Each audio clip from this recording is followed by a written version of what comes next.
26 September 1768 Anno Domini.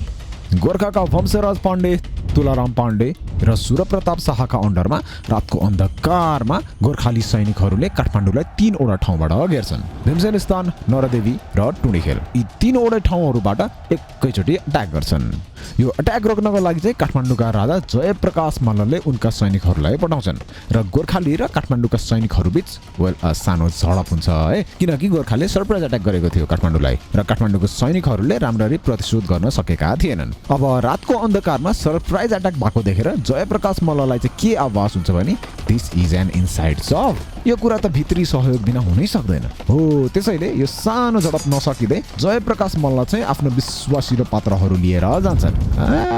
भाग्छन् ललितपुर। अब रातिको यो आक्रमणमा धेरै धन र जनको क्षति नभएको कारणले काठमाडौँवासीहरू भोलिपल्ट नयाँ राजा पाएको देखेर अचम्मित र दङ्ग पर्छन् र सबैजना नयाँ राजा भेट्नको लागि विभिन्न उपहारहरू लिएर राजा भेट्नको लागि जान्छन् र फाइनली पृथ्वी नारायण शाह काठमाडौँको नयाँ राजा बन्न सफल हुन्छन्।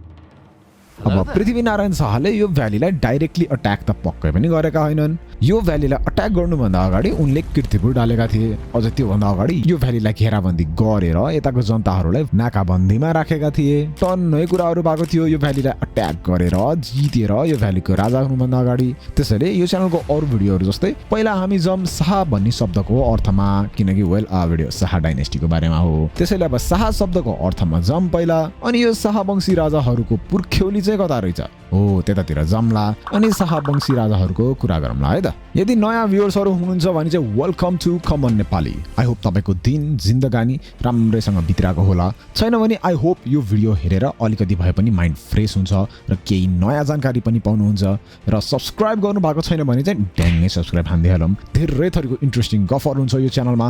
अब अभियसली तपाईँलाई त त्यो छुट्याउन मन पक्कै पनि हुँदैन नि कसो। त्यसैले सब्सक्राइब टु द च्यानल। अनि यदि यो भिडियो मन पर्यो भने चाहिँ त्यो तलको लाइक बटन पनि थिच्दिउँ, ताकि युट्युबले अरूलाई पनि यसो भिडियो रेकमेन्ड गरोस् न।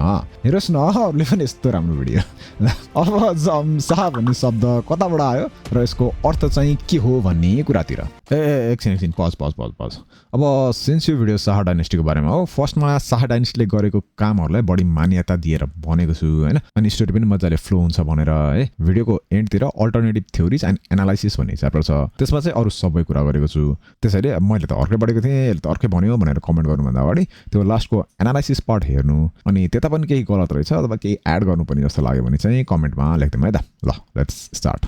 फर्स्टमा अब यदि खसको यो भिडियो हेर्नु भएको छ भने चाहिँ मैले त्यता पनि शाह शब्दको अर्थको कुरा गरेको थिएँ। हेर्नु भएको छैन भने इट्स ओके, केही पनि छैन, म यहीँ पनि भनिहाल्छु। अब पर्सियन ल्याङ्ग्वेज अनुसार चाहिँ शाहको अर्थ सायद केस पनि गरिसक्नुभयो होला, शाहको अर्थ चाहिँ किङ अथवा राजा हुन्छ। तर अब कोहीले चाहिँ फेरि यो संस्कृतको क्षत्रियको सबाट आएको हुन सक्ने अनुमान पनि गर्छन्। अझ कोहीले त संस्कृतकै साधु, जसलाई साहु पनि भनिन्छ, अनि नेपालीमा साहुजी हो, यो सबै शब्दहरूबाट आएको हुन सक्छ भनेर अनुमान पनि गर्छन्।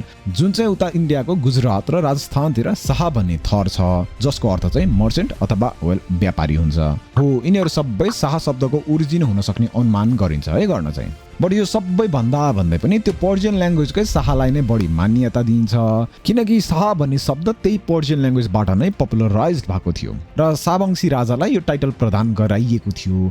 अब कसले गराएका थिए भनेर चाहिँ अहिले एकछिनमा भनौँला। ल अब शाह शब्दको अर्थ थाहा पाइहालियो। अब यदि तपाईँहरूलाई यसमा केही थप्न मन छ भने चाहिँ तल कमेन्टमा थपिदिनु, मैले पनि नयाँ कुरा सिक्छु अनि अरू हेर्नेहरूले पनि नयाँ कुरा सिक्छन्। अब खोताल्न जम शाहहरू फर्स्टमा कहाँबाट आए भन्ने कुरा तपाईँहरूलाई यो कुरा थाहा छ कि थाहा छैन, तर गोर्खामा शाहवंशी राजाहरूभन्दा अगाडि खड्का मगरहरूले राज गर्थे। सो गोर्खामा शाहवंशी राजाहरूको उत्पत्ति त पक्कै पनि भएको होइन, किनकि द्रव्य शाह गोर्खाका पहिलो शाहवंशी राजा थिए भनेर हामी सबैले पढेका छौँ। अब गोर्खाको द्रव्य शाह कतै न कतैबाट त पक्कै आयो होला नि हैन हो। द्रव्य शाह भन्दा अगाडि लमजुङमा यसो ब्रह्म शाहलाई राजा बनाइएको हुन्छ। लमजुङकै आदेशमा हैन, रिक्वेस्टमा, अनुरोधमा, लमजुङको अनुरोधमा यसो ब्रह्म शाहलाई राजा बनाइन्छ, जो चाहिँ फेरि उता कास्कीका राजा कुलमन्दन शाहका कान्छो छोरा थिए है। त्यसैले अब उता कास्कीतिर लाग्न पर्यो, किनकि कास्कीमा कुलमन्दन शाहलाई भेट्टाउँछौँ हामी। अब कुलमन्दन शाहलाई चाहिँ कास्कीको पहिलो राजा मानिन्छ। यो 15th सेन्चुरी एडी को अन्त्यतिर। उनको सरनेम चाहिँ फर्स्टमा शाह थिएन है, सिंह थियो। अनि उनलाई चाहिँ उता दिल्लीका त्यति बेलाका सुल्तानले शाह भन्ने टाइटल दिन्छन् अथवा प्रदान गराइदिन्छन्। अनि बल्ल कुलमन्दन र उनी पछिका सन्तानहरूलाई शाहवंशी भन्न थालिन्छ। कुलमन्दन चाहिँ अजय सिंहका छोरा थिए, त्यसैले सिंह सरनेम त्यताबाट आयो। अनि अजय सिंह चाहिँ फेरि भूपाल भन्ने अब राजा नै चाहिँ हैनन्, तर उता 1303 एडी को चित्तौडगढमा अल्लाउद्दिन खिलजीको आक्रमणपछि त्यताका राजपरिवार यता हिमाल पहाडतिर पसेका थिए। अनि भूपाल चाहिँ त्यही राजपरिवारकै वंश थिए। उनी नेपालको रिद्धि अनि त्यसपछि भिरकोटतिर आएर बस्छन्। अब यो भन्दा पनि पछाडि जाने भए चाहिँ अब चित्तौडगढमा राज गर्ने भनेपछि त आर्यन जातिकै क्षत्रियहरू भइहाले। अब त्यो भन्दा नि पछाडि चाहिँ नजामला। अलि कन्फ्युजिङ भएको केही छैन, अलिकति रिक्याप गरौँ न त। शाहवंशी राजाहरू चाहिँ चित्तौडगढकै सिसौडिया राजपूतहरूकै वंशहरू हुन्। त्यही वंशकै भूपाल भन्ने एकजना नेपालको रिद्धि अनि त्यसपछि भिरकोटमा आएर बसे। अनि उनको नाति अजय सिंहको छोरा कुलमन्दन सिंहले कास्की राज्यको स्थापना गरे र कास्कीको पहिलो राजा भए। त्यसपछि कुलमन्दन सिंहले उता दिल्लीको सुल्तानबाट शाह भन्ने टाइटल पाए र त्यसपछि कुलमन्दन शाह भए। अनि उता लमजुङको अनुरोधमा उनको कान्छो छोरा यशोब्रह्म शाहलाई लमजुङको नयाँ राजा बनाइयो, जसको चाहिँ 2 जना छोराहरू थिए, नरहरि शाह र द्रव्य शाह। अनि द्रव्य शाह उता गोर्खा जितेर गोर्खामा शाहवंशी रुल सुरु गरे। हैन त, यतिसम्म चाहिँ क्लियर भयो होला भन्ने आशा गरेँ है त मैले। ल अब गोर्खामा आइपुगिहालियो हैन।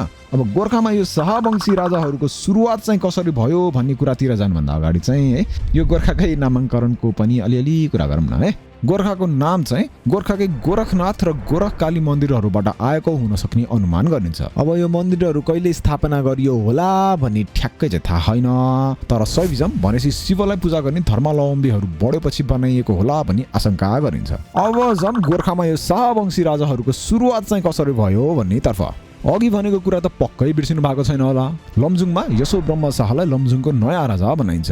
अनि उनका 2 जना छोराहरू हुन्छन्। पहिलो छोरा नरहरि शाह र दोस्रो छोरा द्रव्य शाह।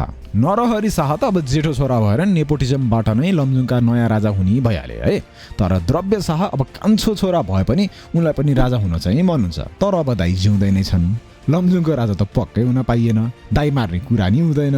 त्यसैले आफ्नो बुवाको सहमतिमा चेपे नदीको किनारमा द्रव्य शाहले लिगलिगकोट भन्ने राज्यको स्थापना गर्छन्। अब लिगलिगकोटको राजा भएपछि द्रव्य शाहले गोर्खामा एकपल्ट आक्रमण गर्न चाहिँ गर्छन्, तर हार्छन्। फर्स्ट टाइम भएर होला, फर्स्टमै त कहाँ जितिन्छ र। तर उनी हार मान्दैनन्। 1558 एडीमा द्रव्य शाहले गोर्खामा फेरि आक्रमण गर्छन्, तर यति बेला चाहिँ दिमाग लाउँछन् र रातको अन्धकारमा आक्रमण गर्छन्। अब भन्न त दिमाग लगाएको नि भन्न मिल्छ र दिउँसो जित्न नसकेर कायर जसरी रातमा आक्रमण गरेको पनि भन्न मिल्छ। त्यो चाहिँ अब आफ्नो आफ्नो हेराइको कुरा हो। उनले 1558 एडीमा राति आक्रमण गर्छन् र त्यति बेलाको गोर्खाको राजा मानसिंह खड्का मगरलाई सुतिरहेको बेलामा मार्छन्। अब मानसिंह खड्का मगरलाई मारेपछि द्रव्य शाह गोर्खाको नयाँ राजा हुन्छन्। राजा भएपछि उनले 6 थर घर भन्ने नयाँ एडमिनिस्ट्रेटिभ सिस्टम भनौँ न हो त्यो सुरु गर्छन्, जस अन्तर्गत चाहिँ आर्यल, खनाल, पाण्डे, बोहरा, पन्थ र राणा घरका सदस्यहरू यो गोर्खाको टप अफिसियल्सहरू हुन्छन्। मान्छेहरू नि खुसी, अरूलाई पावर दिएपछि राज गर्न पनि सजिलो, दिमाग चाहिँ लगाएका नै हुन्। अब द्रव्य शाह गोर्खाका राजा हुन्छन्, तर यता लमजुङका राजा उनका दाइ नरहरि शाहलाई आफ्नो भाइको खुसी पटक्कै मन पर्दैन। अनि ल भाइ, म यो लमजुङको राजा, त मेरो भाइ, त्यसैले तेरो भन्नु मेरो नै त हो, गोर्खा मलाई चुपचाप लगाएर दे भनेर चिठी पठाउँछन्। अभियसली अब यही त लेखेनन् है, तर अब भन्न खोजे चाहिँ त्यही नै हो। द्रव्य शाहले त्यो कुरा सरासर नकार्छन् र गोर्खा जितेको बेला एउटा सैनिक पनि दिएको थियो र दाइ अहिले आएर गोर्खा माग्छौ भनेर उनले पनि चिठी पठाउँछन् नरहरि शाहलाई। द्रव्य शाहको चिठी पाएपछि नरहरि शाह रिसले चूर्नै हुन्छन्। अब कुरा त ठिकै हो है, द्रव्य शाहको यत्तिकै माग्न त कहाँ पाइन्छ र। त्यही पनि उनीहरूको आमा बसन्त देवी बाँचुन्जेल चाहिँ उनीहरू मिलेर भन्दा पनि एकअर्कालाई टोलरेट गरेर बस्छन्। तर बसन्त देवीको मृत्युपछि चाहिँ अब नरहरि शाहले द्रव्य शाहलाई ल भाइ हामी जे मनमुटाव भए पनि आमाको अन्तिम संस्कारको लागि चाहिँ आऊ है भनेर बोलाउँछन्। अनि त्यहाँ मार्ने मास्टर प्लान बनाउँछन्। तर जसोतसो गरेर द्रव्य शाह चाहिँ त्यताबाट भागेर गोर्खा पुग्छन् अनि 1570 एडीसम्म मजाले राज गर्छन्। अब राजाहरूको कुरा चाहिँ सुरु भइसक्यो है। द्रव्य शाहपछि उनका छोरा पुरन्दर अथवा पूर्ण शाह राजा हुन्छन्। अनि पुरन्दर शाहको जेठो छोरा छत्र शाह नयाँ राजा हुन्छन्। छत्र शाहले चाहिँ 7 महिना राज गरे। छोटो समय राज गरेर उनी चाहिँ अलिक चाँडै नै बित्छन्। फेरि उनको कोही सन्तान पनि हुँदैन। त्यसैले उनका भाइ राम शाह 1606 एडीमा गोर्खाका नयाँ राजा बन्छन्। रामशाह चाहिँ गोर्खाको वान अफ द पपुलर राजा नै हुन्। वेल अब पृथ्वी नारायण शाह जति त होइनन्, तर न्याय नपाए गोर्खा जानु भन्ने भनाइ त सबैले सुनेको नै छ होला। हो, त्यो चाहिँ उनकै राज्यकालदेखि सुरु भएको थियो। अब यसको फुल सेइङ चाहिँ के हो भने शास्त्र हराए काशी जानु, न्याय नपाए गोर्खा जानु। त्यसैले उनलाई न्याय प्रेमी राजाको रूपमा पनि चिनिन्छ। रामशाहको चाहिँ गोर्खाको बोर्डरहरूलाई ठुलो बनाउने सपना हुन्छ र त्यसैले उनलाई गोर्खा एक्सपान्सनको सपना देख्ने पहिलो राजा भन्न मिल्छ। वेल अब सपना मात्र चाहिँ देखेनन् उनले, किनकि आफ्नो राज्यकालमा रामशाहले बार्पक, खरी, सल्यानकोट, धादिङ, त्रिशुरी है यी सबै जितेर गोर्खाको अन्डरमा राख्न सफल भए। उता पाटन, भक्तपुर र तनहुसँग पनि राम्रै पोलिटिकल रिलेसन बनाउन सफल भएका थिए। तर तनहुले चाहिँ पछि गएर अलिक नाटक गर्न थाल्छ। त्यसैले उनले तनहुको केही भाग गोर्खामा मिसाउँछन्। अघि भनेको राज्यहरूसँग राम्रै सम्बन्ध भए पनि फेरि तिब्बत, काठमाडौँ र लमजुङसँग चाहिँ गोर्खाको नराम्रै सम्बन्ध हुन्छ, किनकि यी राज्यहरूसँग चाहिँ गोर्खाको टाइममा झगडा परिरहन्थ्यो। झगडा त के भन्नु है, वार परिरहन्थ्यो। उनको राज्यकालमा गोर्खाको सिमाना चाहिँ उत्तरमा केरुङसम्म थियो, दक्षिणमा यो महाभारतको हिल्ली रेन्जसम्म, पश्चिममा तनहुसम्म अनि पूर्वमा त्रिशुरी। रामशाहले चाहिँ 1636 एडीसम्म मजाले राज गर्छन् अनि 1636 एडीमा उनको छोरा डम्बर शाह गोर्खाका नयाँ राजा बन्छन्। उनको राज्यकालमा चाहिँ तनहु र काठमाडौँबाट उनले टाइममा आक्रमण खेप्न चाहिँ परेको हुन्छ, तर हार्न चाहिँ हार्दैनन् है। फेरि अघि पाटनसँग गोर्खाको राम्रै सम्बन्ध थियो भनेर भनेको थिएँ नि। हो, पाटनमा सिद्धि नरसिंह मल्ल राजा भएको बेलामा डम्बर शाह उता पाटन गएका हुन्छन् अनि त्यति बेला यता काठमाडौँका राजा प्रताप मल्लले यही मौका छोपेर पाटनलाई एट्याक गर्छन् र डम्बर शाहको धन कब्जा गरेर लग्छन्। अनि त्यसपछि त काठमाडौँ र गोर्खाको सम्बन्ध झन् बिग्रिन्छ। 1644 एडीमा कृष्ण शाह नयाँ राजा हुन्छन्। उनी चाहिँ पिस लभिङ शाह राजा थिए, किनकि उनले आफ्नो राज्यकालमा कोहीसँग पनि युद्ध गरेनन्। अझ उता लमजुङसँग पनि सम्झौता गरे अनि उनले 6 वर्ष मजाले राज गरे। कृष्ण शाहपछि उनका छोरा रुद्र शाह नयाँ राजा हुन्छन् 1650 एडीमा। उनको राज्यकाल चाहिँ उनको बुवा भन्दा ठ्याक्कै उल्टो। कृष्ण शाह पिस लभिङ थिए भने रुद्र शाह चाहिँ उग्र। उनको राज्यकालमा चाहिँ उता दिल्लीका मुगलहरूले पनि अट्याक गर्ने, यो लमजुङले पनि अट्याक गर्ने। अझ लमजुङले त एकपल्ट गोर्खालाई झन्नै हराइसकेको पनि हुन्छ उनको राज्यकालमा। यही कारणले गर्दा उनको राज्यकालमा गोर्खाको ढुकुटी पनि रित्तिने अवस्थामा पुगेको हुन्छ। रुद्र शाहले 27 वर्ष राज गर्छन् अनि 1671 एडीमा पृथ्वीपति शाह नयाँ राजा हुन्छन्। नाम पृथ्वीकै पति भने जस्तै उनको चाहिँ यो गोर्खालाई ठुलो बनाउने सपना हुन्छ। त्यसैले परिवार पनि ठुलै हुन्छ। उनको 6 जना श्रीमती, 12 जना छोरा र 2 जना छोरी हुन्छन्। वेल अब देश विस्तार गर्नको लागि त आफ्नो सन्तानको नि विस्तार गर्नै पर्यो हैन। उनको राज्यकालमा पनि लमजुङ विरुद्ध गोर्खाको ठुलो युद्ध नै हुन्छ। गोर्खा बलियो हुँदै गएको देखेर लमजुङलाई औडा छटपटी नै हुन्छ। त्यसैले लमजुङले वरपरका 4 वटा 24 राज्यहरूसँग हात मिलाउँछ र गोर्खालाई अट्याक गर्छ र त्यो अट्याक गरेर गोर्खाको पश्चिमको केही भाग जित्न सफल हुन्छ। अनि त्यही रिसमा पृथ्वीपति शाहले गोर्खाका 12 वर्षदेखि 60 वर्षका बच्चादेखि बुढा सबैलाई युद्धमा लिएर जान्छन् अनि त्यो हारेको भाग फिर्ता ल्याउँछन्। अब पृथ्वीपति शाहको छोरा रणा सर्दुल शाह चाहिँ गोर्खाका लोकलहरूमध्ये एकदमै पपुलर राजकुमार थिए, तर के कारणवश उनले आत्महत्या गर्छन्। त्यसैले लोकलहरूले रणा सर्दुल शाहको मृत्युको दोष कसलाई दिन्छन्? पृथ्वीपतिको अर्को छोरा वीरभद्र शाहलाई। अब जनताले नरुचाउने राजकुमारलाई त राजा बनाउने कुरा पक्कै आउँदैन। त्यसैले पृथ्वीपति शाहले चाहिँ वीरभद्र शाहलाई भक्तपुर पठाउँछन् र वीरभद्र शाहका छोरा नरभूपाल शाहलाई गोर्खाका नयाँ राजकुमार घोषित गरिदिन्छन्। अब नरभूपाल शाहको कुरा गर्दा चाहिँ उनी खासमा तनहुमा जन्मेका थिए। गोर्खाको राजा किन तनहुमा जन्मेछ सोच्नु भएको होला है। अब अघि वीरभद्र शाहलाई गोर्खाको लोकलहरूले मन नपराउने कुरा गरेको थिए नि। हो, वीरभद्र शाहको बिहे चाहिँ उता तनहुकै राजकुमारी मल्लिकावतीसँग भएको हुन्छ र त्यही वीरभद्र शाहलाई कोहीले मन नपराउने भएका कारण वीरभद्र शाहलाई उता भक्तपुर पठाइन्छ र मल्लिकावतीलाई तनहु। त्यसैले नरभूपाल शाहको जन्म चाहिँ तनहुमा हुन्छ। उता नरभूपाल शाहको जन्मको खबर पाएपछि पृथ्वीपति शाहले मल्लिकावतीलाई बोलाउँछन् र यता वीरभद्र शाहलाई पनि भक्तपुरबाट बोलाउँछन्। तर दुःखको कुरा वीरभद्र शाहको चाहिँ आउँदा आउँदै बाटोमा मृत्यु हुन्छ र नरभूपाल शाह सानो उमेरमै गोर्खाको नयाँ राजकुमार बन्न पुग्छन्। 1716 एडीमा नयाँ राजा बनेका नरभूपाल शाहको राज्यकालमा चाहिँ अहिलेको नेपाली ल्याङ्ग्वेजको विस्तार भएको मानिन्छ, किनकि उनको राज्यकालमा यो ब्राह्मण, क्षेत्री, मगर सबैको पपुलेसन बढेको थियो र एउटै सोसाइटीमा बसेका पनि थिए। क्षेत्रीहरूले पनि यही कारणले गर्दा आफ्नो भाषा गुमाउन पुगेका थिए र अहिलेको नेपाली भाषाको सुरुवात गोर्खामा भएको मानिन्छ। अब उनको राज्यकालमा पनि लमजुङले यो 24 राज्यहरू तनहु, लमजुङ, कास्की हैन सबैसँग मिलेर गोर्खालाई अट्याक गरेका थिए, तर गोर्खालाई हराउन असफल हुन्छन्। त्यसैले अति नै भयो अब त भनेर नरभूपाल शाहले आफ्नो जेठो छोरा पृथ्वीनारायण शाह र कालु पाण्डेलाई लमजुङसँग वार्ताको लागि पठाउँछन् र लमजुङ र गोर्खाको बीच सहमति हुन्छ एकअर्कासँग युद्ध नगर्ने भनेर। लमजुङलाई शान्त पारेपछि पृथ्वीपति शाहले उता नुवाकोट हान्ने ट्राई गर्छन्, त्यही ट्राई चाहिँ गर्छन् किनकि असफल हुन्छन् उनी। यही असफलताका कारण उनले यो गोर्खाको राज संस्था त्याग्छन्। अब पुरा जोगी बनेरै हिँड्या त होइनन्, खालि पूजा त्यही धार्मिक कार्यमा मात्र जोड दिन्छन् उनले। त्यसैले राज संस्थाको भार चाहिँ उनको जेठी श्रीमती चन्द्र प्रभावतीले सम्हाल्छन्। 1741 एडीमा पृथ्वीनारायण शाहलाई चन्द्र प्रभावतीले उता भक्तपुरसँग यसो कूटनीतिक सम्बन्ध राम्रो बनाउन पठाएका हुन्छन् है। त्यता पृथ्वीनारायण शाहले यो भ्यालीको बारेमा सबै पढ्छन्, जियोग्राफीदेखि लिएर इकोनोमी मिलिटरी सबैको इन्फर्मेसन लिन्छन्। अनि यति बेला नै नरभूपाल शाह परमलोक पुग्छन् र पृथ्वीनारायण शाह आफ्नो राजाको कर्तव्य पूरा गर्न गोर्खा फर्किनु पर्छ। नेपालको फाउन्डरको बारेमा त अलिअलि होइन अलिक बढी कुरा गर्न परिहाल्यो है। पृथ्वीनारायण शाहलाई यो भ्याली जित्न चाहिँ किन मन हुन्छ भने मल्लहरूको कारणले। मल्लहरूकै सहयोगले गर्दा नरभूपाल शाहले नुवाकोटसँग हारेकै कारणले पृथ्वीनारायण शाहलाई चाहिँ यो भ्यालीलाई आफ्नो मुठ्ठीमा ल्याउने सपना हुन्छ।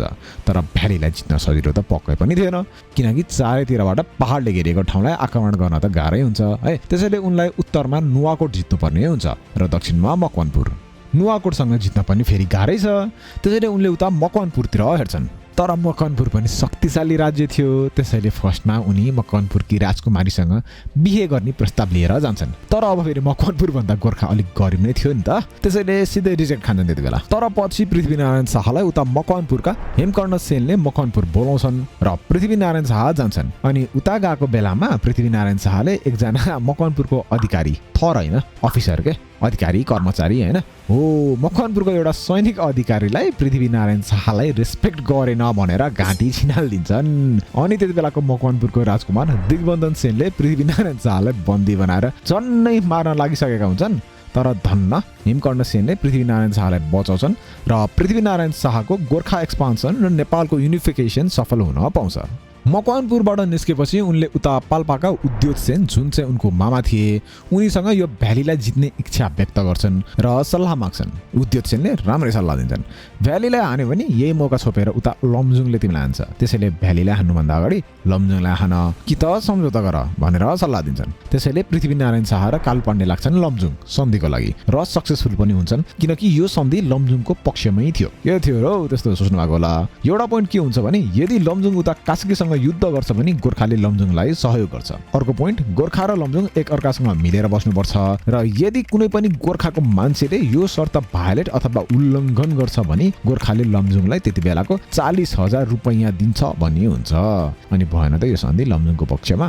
ल अब लमजुङ शान्त भयो भनेर पृथ्वीनारायण शाहले सुरु गर्छन् यो भ्यालीलाई आफ्नो कब्जामा ल्याउने मास्टर प्लान।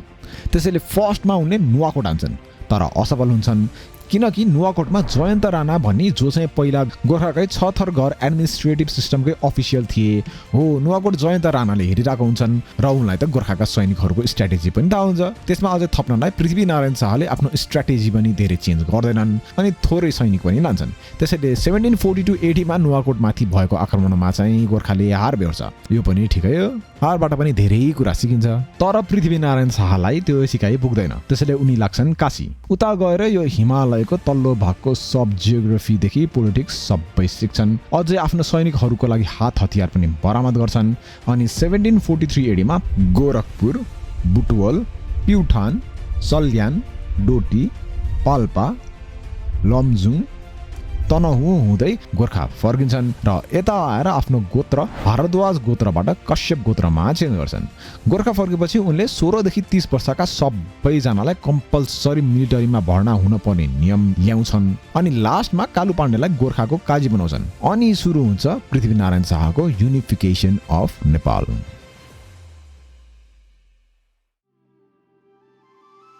ल शाहहरूको हिस्ट्री सबै एकैचोटि त के भनिहाल्नु है, 18-19 मिनटको भिडियो भइसक्यो। त्यसैले पृथ्वीनारायण शाहको युनिफिकेसनको कुरा चाहिँ अर्को भिडियोमा भन्छु। तर अहिलेको लागि चाहिँ अघि भनेका कुराहरूको अल्टरनेटिभ थ्योरिजहरू पनि छन्, त्यो पनि सुनौँ अनि यसो एनालाइज पनि गरौँ है त। कुलमन्दन सिंहलाई शाहको टाइटल एकजना सुल्तानले दिएका थिए भनेको थिए नि हैन। हो अब त्यो सुल्तानको नाम चाहिँ पक्कै पनि सिकन्दर खान लोदी नै हुनुपर्छ, किनकि अब 15th सेन्चुरीको एन्डतिर र 16th सेन्चुरीको सुरुवाततिर दिल्लीका सुल्तान सिकन्दर खान लोदी नै थिए।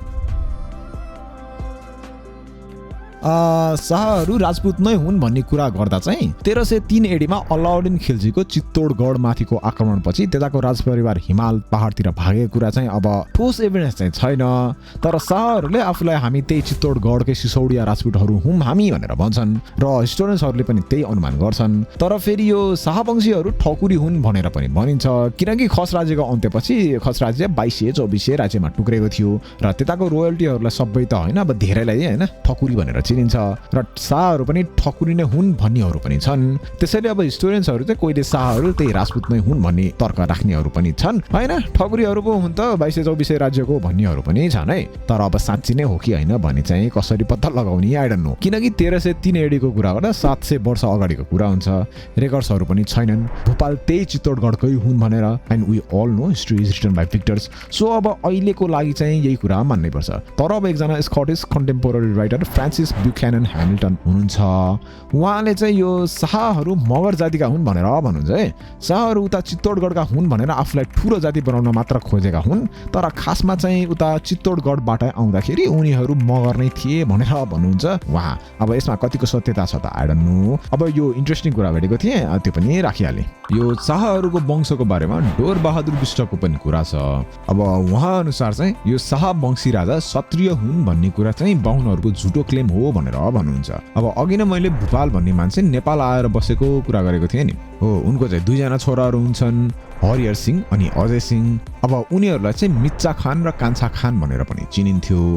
डोर बहादुर बिष्ट अनुसार चाहिँ यो मिच्चा खान र कान्छा खान मुस्लिम नाम भन्दा पनि मगरहरूको नाम हो भनेर भन्नुहुन्छ, किनकि मगर भाषा अनुसार मिच्चा भनेको सबैभन्दा ठुलो अनि कान्छा भनेको कान्छो। र यदि शाहहरू साँच्चीकै उता चित्तोडगढबाट भागेरै आएको भए यो मिच्चा र कान्छा भन्ने नाम चाहिँ किन जोडिनु पर्थ्यो। अझ पृथ्वीनारायण शाहको मामा दिग्बन्धन सेन पनि मगर नै थिए भनेर भन्नुहुन्छ।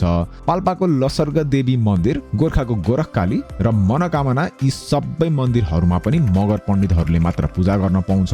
लसर्ग देवीको मन्दिरमा मान्छेहरूले सुँगुर नै चढाउँथे, अब अहिले आएर चाहिँ बँदेल चढाउँछन्। अझ उहाँ के पनि भन्नुहुन्छ नि, उता चित्तोडगढबाट भागेर आएको मान्छेहरूलाई कसले यहाँको राजा बन्नु भनेर भन्यो होला, अनि उनीहरूले यता आएर कोहीलाई हराएको हिस्ट्री पनि छैन। त्यसैले शाहवंशी उता चित्तोडगढका होइनन्, यताका मगरहरू हुन् भन्ने कुरा गर्नुहुन्छ है उहाँ। फेरि शाहहरू मुस्लिम थिए भन्ने कुरा पनि छ। वेल अब रिजनिङ चाहिँ अब हरिहर सिंह र अजय सिंहलाई मिच्चा र कान्छा खान भनिन्थ्यो, तर अब यो खान चाहिँ उनीहरूको सरनेम भन्दा पनि टाइटल मात्र हो भन्ने कुरा पनि छ। र खानको अर्थ वेल त्यही अब राजा, रुलर, मालिक हैन यिनीहरू नै हुन्छ। गोरखनाथ मन्दिर र गोरखकाली मन्दिर चाहिँ अब गोर्खा दरबारकै परिसरको वरिपरि छ। अघि नै यही 2टा मन्दिरको कुरा गरेको थिएँ हैन, अब यसो त्यो कुरा गरेको सुन्दा अब काक्कै नै टाढाको मन्दिरहरू भनेको जस्तो लाग्यो होला, तर त्यस्तो होइन। यी 2टै मन्दिरहरू अथवा पुजिने ठाउँ नजिकै छन्। अब गोरखनाथ मन्दिरको स्थापना चाहिँ गोरखनाथ भन्ने बाबा थिए भन्ने कुरा छ। हो उनकै नाममा पहिला अब गोरखनाथ मन्दिर नै त होइन, गोरखनाथ बाबाको टुम भनेपछि चियान हो। र गोरखकाली मन्दिर चाहिँ राम शाहको पालोमा बनाइएको थियो। अघि मैले लिगलिगकोट भन्ने राज्य द्रव्य शाहले चेपे नदीको किनारामा स्थापना गरेका थिए भन्ने कुरा गरेको थिएँ नि। हो अब यसको बारेमा अर्कै कुरा पनि छ। अब हिस्टोरियन्सहरू अनुसार चाहिँ लिगलिगकोट द्रव्य शाहले स्थापना गरेका होइनन्।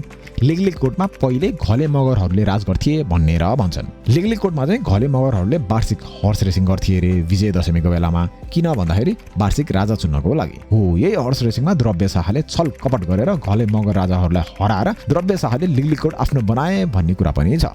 अब भन्नेहरूले त उता गोर्खाको ब्राह्मणहरूलाई यो खड्गा मगर राजाहरू थिए नि, उनीहरू मगर जातिका थिए र त्यो ब्राह्मण जातिहरूलाई चाहिँ प्योर आर्यन राजपूत राजा चाहिएको थियो। त्यसैले त्यो ब्राह्मणहरूले द्रव्य शाहलाई सपोर्ट गरे भनेर पनि भनिन्छ। अब लिगलिगकोट पछि उता गोर्खाका मानसिंह खड्का मगरलाई चाहिँ अब चैते दशैंतिर छलकपट गरेर दिउँसो नै घेरेर मारेको कुरा पनि छ है। तर अब रातकै अन्धकारमा आक्रमण गरेर मारिएको भन्ने कुरालाई चाहिँ बढी मान्यता दिन्छ है। अब पूर्ण शाह र छत्र शाहको चाहिँ धेरै कुरा त गरेन त यसले सोच्नु भएको होला नगरे नै हो किनकि अब यिनी दुईजना राजाको बारेमा चाहिँ त्यस्तो खासै थाहा छैन अब सायद भर्खर नयाँ देश शासन गर्न लागेका थिए है अब त्यही भएर बिजी भयो होला त्यस्तो हिस्ट्रीमै बस्ने गरी केही काम गर्न पाएनन् होला छत्र शाहले चाहिँ अब कोहीले 7 महिना राज गरे भनेर भन्छन् कोहीले चाहिँ 2 वर्ष यो भिडियोको लागि चाहिँ मैले 7 महिना लिएको थिएँ पृथ्वीपति शाहको जेठो छोरा चाहिँ फेरि वीरभद्र शाह नै हुन् है रणा सर्दुल शाह होइनन् रणा सर्दुल शाह चाहिँ जनताहरूमा पपुलर मात्र थिए त्यसैले सत्ताको हकदार चाहिँ खासमा वीरभद्र शाह नै हुन् अब उनलाई भक्तपुर नै पठायो भने त्यो मल्लहरूले नरभूपाल शाहलाई हराएकै कारण पृथ्वीनारायण शाहले भ्यालीलाई आफ्नो बनाउने चाहना राखे भन्ने कुरा नि भएको थियो अब यही कुरा मात्र त पक्कै पनि होइन यो कुरा पनि एउटा कारण चाहिँ होला तर अरू धेरै कारण पनि छन् एउटा कारण साउथको ईस्ट इन्डिया कम्पनी हो अभियसली है ईस्ट इन्डिया कम्पनीले इन्डियन सब कन्टिनेन्ट नै आफ्नो कन्ट्रोलमा ल्याइसकेका थिए अनि यो हिमालयको तल्लो भागमा टुक्रिएर छरिएर बसेको राज्यहरू त झन् सजिलो टार्गेटहरू हुने भइहाले सो यो सबै छरिएर टुक्रिएर बसेका राज्यहरूलाई पृथ्वीनारायण शाहले आफै क्याप्चर गरे अनि उनीहरूलाई अलि अप्ठ्यारो हुने भयो आक्रमण गर्नको लागि पृथ्वीनारायण शाह यो नेपाल मण्डलमा आएको बेला यो ठाउँ एकदमै सुन्दर सेफ र इकोनोमिकली राम्रो देखेर पनि अब त्यो पनि होला है उब्जाउ भूमि भएर पनि होला भ्याली एकदमै सम्म ठाउँ भएको कारणले यता मिलिटरी राख्न सजिलो भएर पनि होला उता 2200-2400 राज्यहरू भन्दा नेपाल मण्डल कम्प्यारेटिभली हराउन सजिलो भएर पनि होला धेरै कारणहरू छन् सो एउटा मात्र कारण हो भनेर चाहिँ भन्न सकिँदैन नरभूपाल शाहको बेलामा पनि पृथ्वीनारायण शाह र कालु पाण्डे लमजुङसँग वार्ता गर्न गएको कुरा छ र नरभूपाल शाह बित्नु भएपछि पनि पृथ्वीनारायण शाह र कालु पाण्डे लमजुङसँग वार्ता गर्न गएको कुरा छ मलाई चाहिँ यो मकवानपुरको इन्सिडेन्ट पृथ्वीनारायण शाहको मामा उद्योत सेनको एडभाइस अनि लमजुङको वार्ता यो सबै नरभूपाल शाह बित्नुभन्दा अगाडि नै भएको होला जस्तो लाग्छ तर अब रिसर्च गर्दा चाहिँ अब मैले अघि नै जे भने नि अब त्यही भेट्टाएको थिएँ त्यसैले यो कुरा पनि क्लियर गरिहालौँ है पृथ्वीनारायण शाहको आमा त कौशल्यवती होइन र भने चन्द्रप्रभावती पो भन्यो त भिडियोमा अघि सोच्नु भएको थियो होला ठिक कुरो सोसियल स्टडिजमा ध्यान दिएको रहेछ भन्ने कुरा थाहा पाइयो पृथ्वीनारायण शाहको आमा कौशल्यवती नै हुन् चन्द्रप्रभावती चाहिँ नरभूपाल शाहका जेठी श्रीमती थिइन् त्यसैले गोर्खाका बडा महारानी उनी नै भइन् अगाडि बिहे गरेका हुनाले कौशल्यवती पछि पनि नरभूपाल शाहले अझै 2वटा बिहे गर्छन् बुद्धिमती र सुभद्रमती यो त बिहे गरेका रानीहरू मात्र भए अझ उनको धेरै मिस्ट्रेसहरू पनि थिए त्यो मकवानपुरको पृथ्वीनारायण शाहको इन्सिडेन्ट चाहिँ के भन्नु नो वर्ड्स यो इन्सिडेन्टबाट एउटा कुरा के चाहिँ थाहा हुन्छ भने पृथ्वीनारायण शाह एकदमै रिसाहा नेचरका थिए अब अर्काको देशमा गएर अर्काको सैनिक नै मारिदिने भनेपछि त होइन हिम्मत पनि हो रिसाहा पनि हो अनि अलिकति मूर्खता पनि गोत्र चेन्ज चाहिँ किन गरे भने यो 2400 राज्यका राजाहरू त मोस्टली भारद्वाज गोत्रका थिए नि त अब हिन्दू परम्परा अनुसार त आफ्नै फ्यामिलीको भयो त्यसैले यो गोत्र हत्याबाट वञ्चित हुन चाहिँ पृथ्वीनारायण शाहले गोत्र पनि परिवर्तन गरेका थिए ओके ल आजको लागि चाहिँ यति नै हो है अब अर्को भिडियोमा चाहिँ हामी पुरा पृथ्वीनारायण शाहले यो भ्यालीलाई कसरी जित्यो भनेर डिटेलमै जान्छौँ त्यसैले त्यसको लागि वेट गरौँ प्रतीक्षाको फल मिठो हुन्छ भिडियो चाहिँ कस्तो लाग्यो राम्रो लाग्यो त्यो तलको लाइक बटन थिचिदिनु केही पुगेन जस्तो लाग्यो भने केही गलत भनेछु जस्तो लाग्यो भने तल कमेन्ट सेक्सनमा भनिदिनु सब्स्क्राइब गर्नु भएको छैन भने त्यो पनि गरिदिनु अनि लास्टमा यो भिडियो अत्यन्तै राम्रो लाग्यो भने त शेयर नै गरिदिनु है यसो हामी जस्तो स्ट्रगलिङ युट्युबरहरूलाई हेल्प हुन्छ नि अनि अर्को भिडियो नआउन्जेलसम्म चाहिँ अब पुरानो हिस्ट्री खस र मल्लहरूसम्मको भिडियो हेर्नु है हेर्नु भएको छैन भने यता डकुज भन्ने प्लेलिस्ट छ त्यता गएर हेर्नु होला अनि यो डकुटेनमेन्टदेखि अल्छी लाग्यो भने चाहिँ अब स्टोरिजहरू पनि छन् त्यसको प्लेलिस्ट पनि त्यही स्क्रिनमै यताउतातिर हुन्छ होला त्यता गएर हेरौँ है अब हेरिसक्नु भएकोहरूले त फेरि हेर्दा भइहाल्यो फेरि पनि रमाइलो हुन्छ ल बाई थ्याङ्क फर वाचिङ सबैको दिन रात जिन्दगानी राम्रैसँग बितोस्